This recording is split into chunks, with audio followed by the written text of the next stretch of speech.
You've all seen Zombieland. You probably know about the list of rules Columbus follows religiously to stay alive. I always thought that was a dumb survival tactic made up by the writers to add some humor and structure to the movie. Because in what world would rules be enough to save you if zombies took over? I'm more of a do the stupid thing first, think it through later, and realize it was stupid kind of guy anyway. Then things went to shit, and I realized that a list of rules might actually save my life. No, there hasn't been a zombie apocalypse that you managed to miss amidst all the other insane headlines of this year. Though, would it really surprise you if there was? Here's the deal. My city has been overrun with, well, I don't know what they technically are. But I've been calling them Caleb's, honestly, after this dude I hated in high school.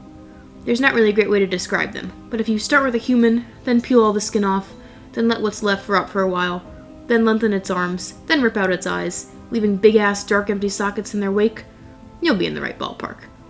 They're not all either. They're only the tip of the iceberg. We also have Sandra's, Dylan's, and Ashley's, and each are their own breed of terrible. No, I don't know where any of them came from. No, I won't tell you what city it is. And yes, I hated a lot of people in high school. This is what I do know. The city has been cut off from the outside world. The day all the monsters showed up was the same day a giant bubble settled over us. Which is great for the rest of you, since the monsters can't spread beyond city limits. But let me tell you, it sucks for those of us unlucky enough to be in the danger zone. The monsters are all trapped here, but so are we. And that's probably why you haven't heard anything about what's going on. No one can get in or even see in. The bubble is foggy, like frosted glass. Pounding on it, driving a truck into it, screaming at it, all that does jack shit. Trust me, I tried. Phones and internet still work. Barely. Think 1 bar of cell service and internet speed you'd find in a hotel. A really shitty hotel. I'm trying to share this and I'm hoping it goes through, but I have no idea if it will work. Why me, you ask? Why haven't others managed to call or post or email? Well, you're in luck, because that's another thing I do know. I'm one of the only people left. Maybe the only one. Everyone else is long dead. Most didn't survive the initial attacks. I'm pretty sure there were like a couple hundred people alive in the city only a few days after this all started. A week later, probably 100. And now, months later, I might be the last of all. I haven't seen another human in 27 days. I've been counting. And man, I didn't think I'd miss those suckers, because humans are usually awful. I mean, have you met high schoolers? There's a reason it's accurate to name man-eating monsters after them. But I'm starting to really miss them. My friends and family most of all. But even, like, my teachers and bus driver. Not Caleb, though. Fuck Caleb.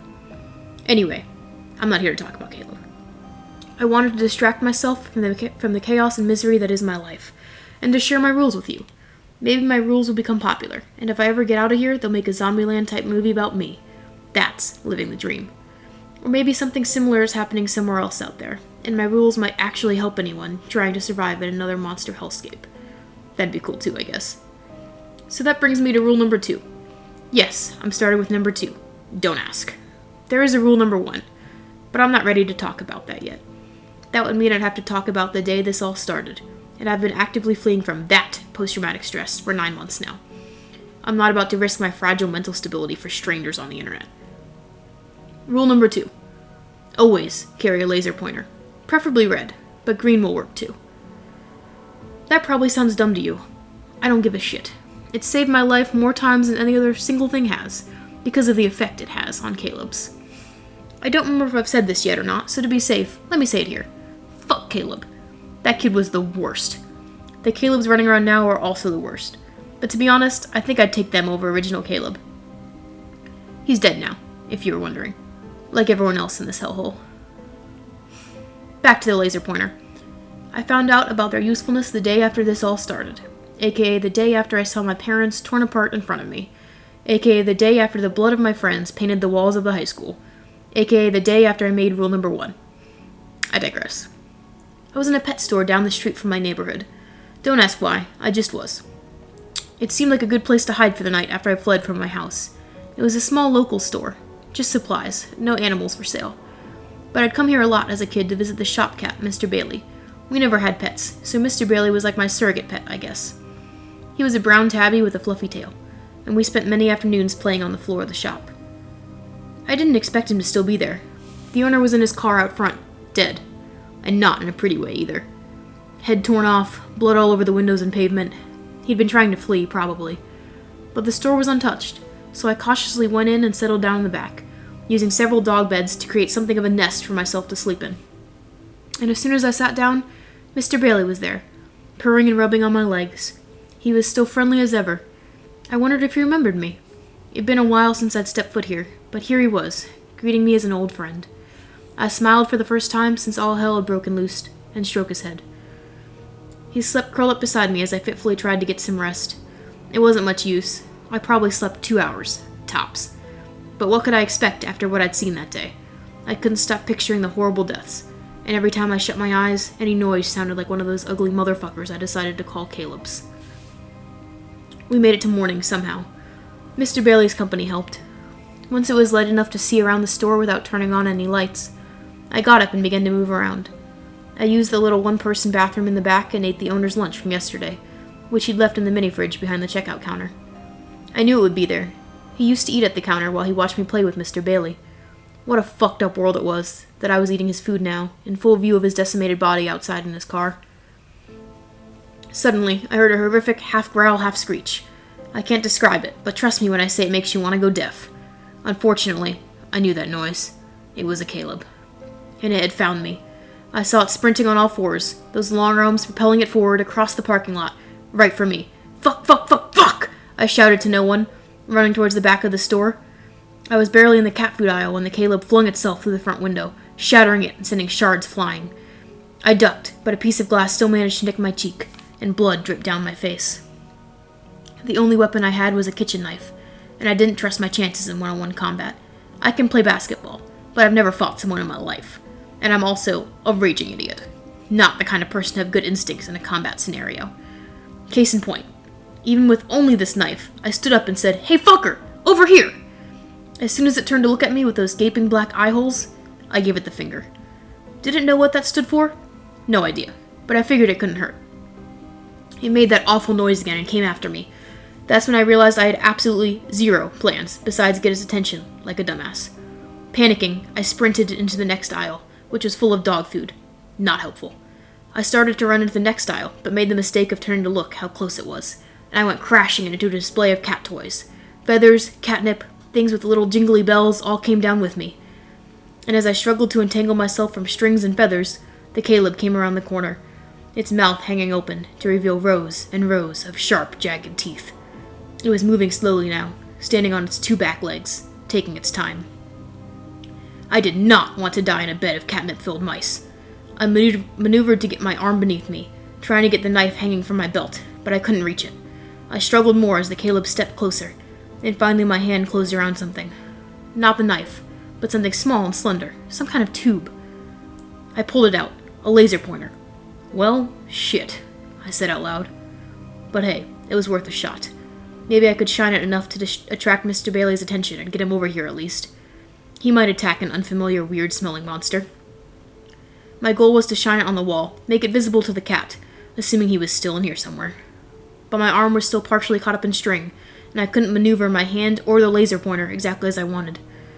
When I pressed the button, the glaring red beam didn't go past the Caleb to the wall, but instead aimed directly at that dark hole where an eye should be.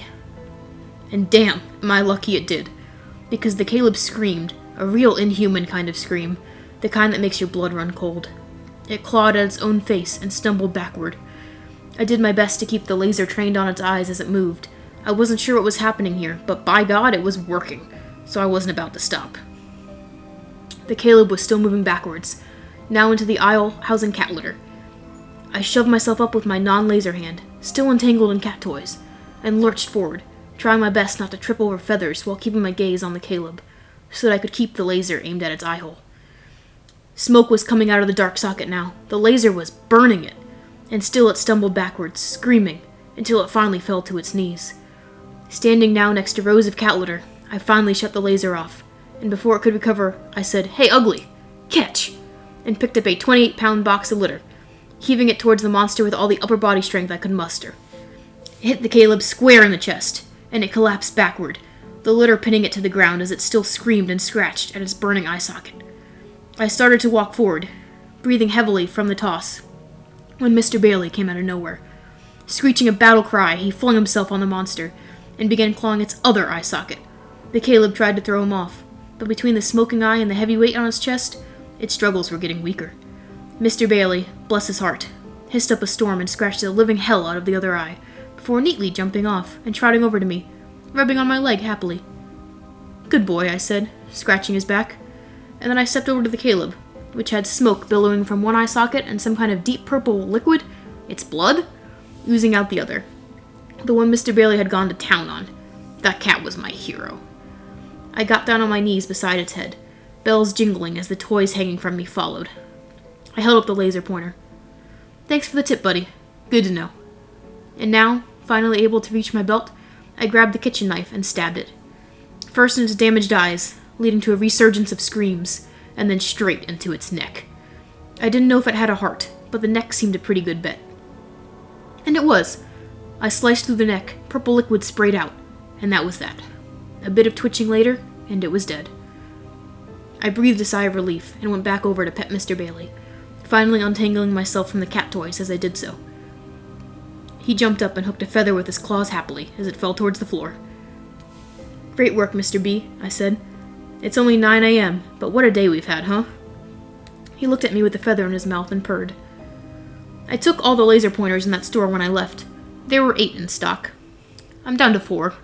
And let me tell you, they are, quite literally, a lifesaver. Not a lot of things weaken Calebs enough that you can get close and hurt them, but laser pointers do. I've found that red works best. Green is slightly less effective, but still gets the job done if you're in a pinch. Which is why rule number 2 exists, and why it's so important. Always carry a laser pointer. Ah, but I'm forgetting the addendum to the rule. Rule number 2, Part B. Maximum damage occurs when combined with a cat. After all, I may be the last human, but I didn't say anything about cats. Mr. Bailey is sitting on my lap purring as I type this. Mr. B, or the Caleb Killer, as he's affectionately known to his fans, me, is a force to be reckoned with. Also, he's the cutest damn thing in the whole world. Which is why rule number 2, especially Part B, is one of my favorites.